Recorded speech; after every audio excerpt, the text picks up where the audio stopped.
வணக்கம். திரையரங்கம். சித்தாரே ஜமீன் பர். இது ஒரு இந்தி திரைப்படம்.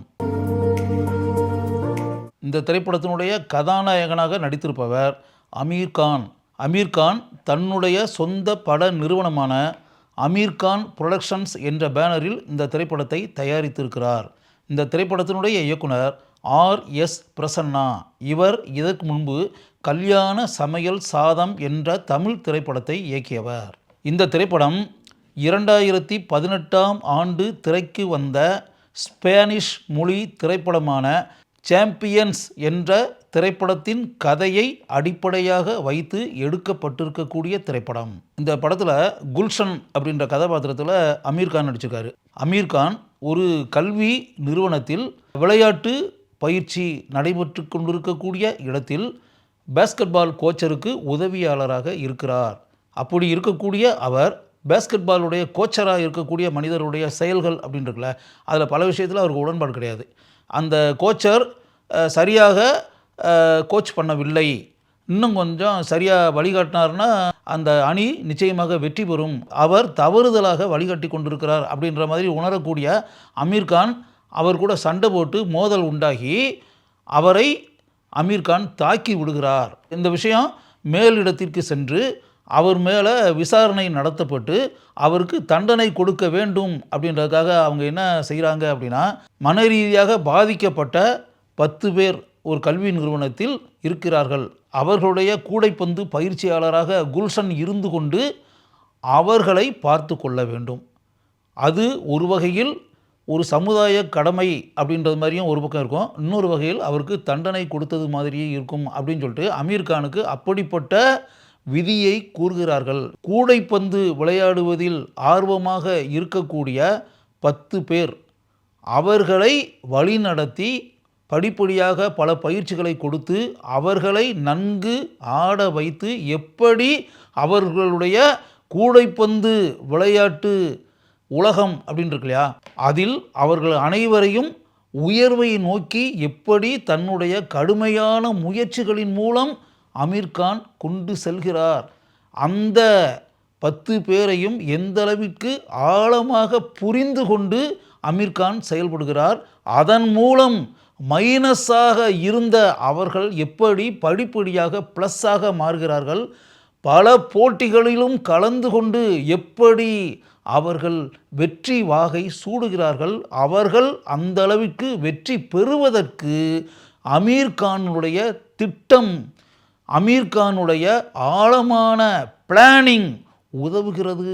நம்ம படம் பார்க்கும்போது நமக்கே உண்மையாகவே படம் பார்க்குறோம் அப்படின்ற ஃபீலிங்கே இல்லாமல் உண்மையாகவே கூடைப்பந்து விளையாடக்கூடிய பல இடங்களுக்கும் அந்த கூடைப்பந்து விளையாடக்கூடியவர்களுடன் இணைந்து நாமும் சேர்ந்து பயணிக்கிறோம் அப்படின்ற மாதிரி உணர்வு தான் நமக்கு உண்டாகிறது.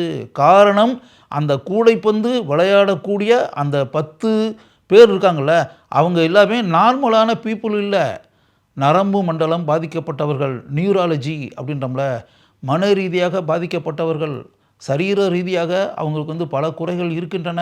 கூர்மையாக கவனித்து அமீர் கான் எப்படி அவர்களை மாற்றி அவர்களுடைய திறமைகளை முழுமையாக பயன்படுத்தி அவர்களுக்கு தன்னம்பிக்கை ஊட்டி அவர்களை வெற்றி பாதையில் அழைத்து செல்கிறார். பல போட்டிகள் நடக்கின்றன, அந்த போட்டிகள்லாம் அவங்க வெற்றி பெறுகிறார்கள். படத்தினுடைய உச்சக்கட்ட காட்சிகள் இறுதி போட்டி, ஃபைனல், செமிஃபைனல்லாம் வந்துடுறாங்க.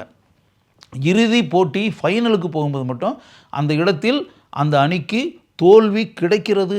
தோல்வி கிடைத்தால் கூட அந்த 2வது இடத்தை பிடித்தவர்கள் முதல் இடத்தை பிடித்தவர்களுடன் எப்படி அன்புடனும் பாசத்துடனும் நடந்து கொள்கிறார்கள். முதலிடத்தை பிடித்தவர்கள் எந்த அளவுக்கு 2ஆம் இடத்தை பிடித்தவர்கள் மீது தங்களுடைய அளவற்ற அன்பையும் பாசத்தையும் வெளிப்படுத்துகிறார்கள். ஒருவரை ஒருவர் இறுக கட்டி பிடித்து கொண்டு எப்படி தங்களுடைய அன்பையும் பாசத்தையும் பரிமாற்றம் செய்து கொள்கிறார்கள்.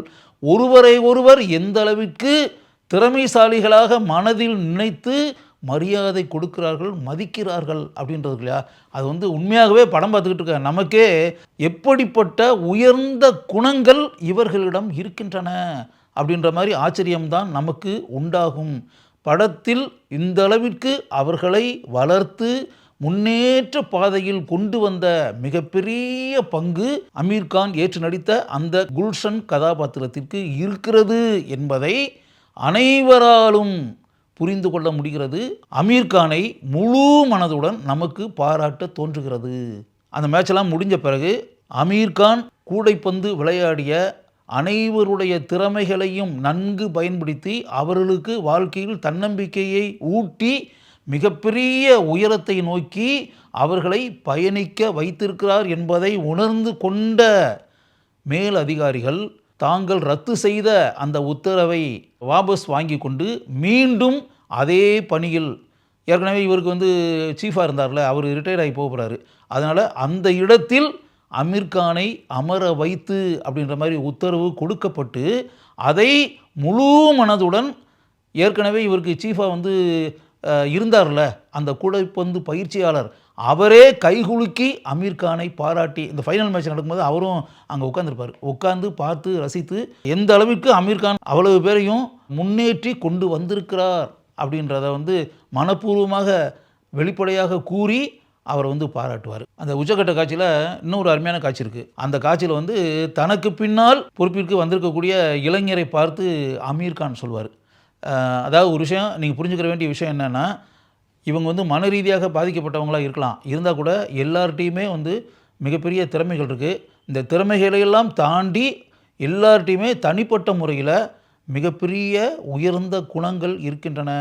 அதை கூர்ந்து கவனித்தா தான் நமக்கே தெரியும். இன்னும் சொல்லப்போனால் நமக்கே தெரியாத பல விஷயங்கள் அவங்களுக்கு தெரியும். நமக்கு புலப்படாத பல விஷயங்கள் எல்லாமே அவங்களுக்கு தெரியும். நம்மக்கிட்ட இல்லாத பல திறமைகள் அவங்க எல்லார்ட்டையுமே இருக்குது. அதை உணர்ந்துக்குங்க. அவங்க மிக உயர்ந்த குணங்களை கொண்ட, மிக உயர்ந்த தகுதிகளை கொண்ட, மிக உயர்ந்த விளையாட்டு ஆற்றலை கொண்ட நபர்கள் அப்படின்றதான் உண்மை. அதை ஆழமாக புரிந்து கொண்டு நாம் அவங்ககிட்ட கற்றுக்கிற வேண்டிய விஷயங்கள் நிறைய இருக்கின்றன என்பதையும் நாம் புரிந்து கொள்ள வேண்டும் அப்படின்னு சொல்லிட்டு தனக்கு பின்னால் கோச்சராக வந்திருக்கக்கூடிய அந்த இளைஞரை பார்த்துவிட்டு அமீர்கான் செல்வார். அது உண்மைதான் என்பது நமக்கும் புரியும். கூடைப்பந்து விளையாடக்கூடிய அந்த 10 பேர் இருக்காங்களே, அதில் ஒரு மாணவியும் இருக்கிறாள். அவருடைய பெயர் கொலு. எல்லாரையும் போல அவளும் அருமையாக நடித்திருக்கிறாள், அந்த கதாபாத்திரமாகவே வாழ்ந்திருக்கிறாள். அனைவருமே இயல்பாக நடித்திருக்கிறார்கள். அருமையாக தாங்கள் ஏற்று நடித்திருக்கக்கூடிய கதாபாத்திரமாகவே அவர்கள் மாறியிருக்கிறார்கள். அமீர்கானை பொறுத்த அளவில் நட்சத்திர நடிகரான அமீர்கான் அந்த கதாபாத்திரமாகவே வாழ்ந்து நம்முடைய உள்ளங்களில் ஆழமான இடத்தை பிடித்து வாழ்கிறார் என்பதுதான் உண்மை. திவி நிதி சர்மா இவர்தான் இந்த படத்தினுடைய திரைக்கதையையும் வசனத்தையும் எழுதியிருப்பவர். இயல்பான உரையாடல்களை எழுதிய இவரை நாம் கட்டாயம் பாராட்ட வேண்டும். ஷங்கர் எஹ்சான் லாய் இவர்கள்தான் இந்த படத்திற்கு பாடல்களுக்கு இசையமைத்திருப்பவர்கள். தங்களுடைய பணியை இவர்கள் சிறப்பாக செய்திருக்கிறார்கள். ராம் சம்பத் இவர்தான் இந்த படத்தினுடைய பின்னணி இசையை அமைத்திருப்பவர். இந்த கதையினுடைய ஓட்டத்திற்கு பின்னணி இசை எந்த அளவுக்கு இருக்க வேண்டுமோ அதை சிறப்பாக இவர் செய்திருக்கிறார். ஜி ஸ்ரீனிவாஸ் ரெட்டி இவர்தான் இந்த படத்தினுடைய ஒளிப்பதிவாளர். பேஸ்கெட் பாலை மையமாக வைத்து எடுக்கப்பட்டிருக்கக்கூடிய இந்த திரைப்படத்தில் தன்னுடைய சினிமாட்டோகிராஃபி திறமையை இவர் நன்கு வெளிப்படுத்தி இருக்கிறார். சாரு ஸ்ரீ ராய் இவர்தான் இந்த படத்தினுடைய படத்தொகுப்பாளர்.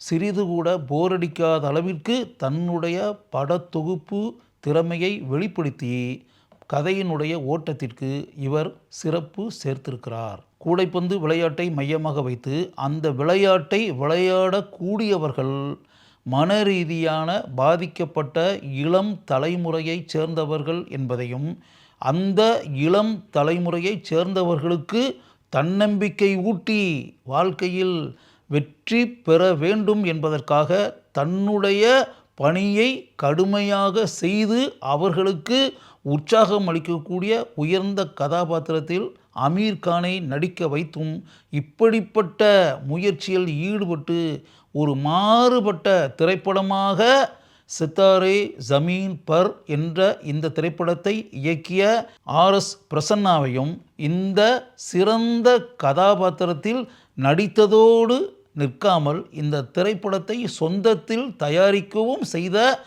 அமீர்கானையும் முழு மனதுடன் கைகுலுக்கி கைத்தட்டி நான் பாராட்டுகிறேன்.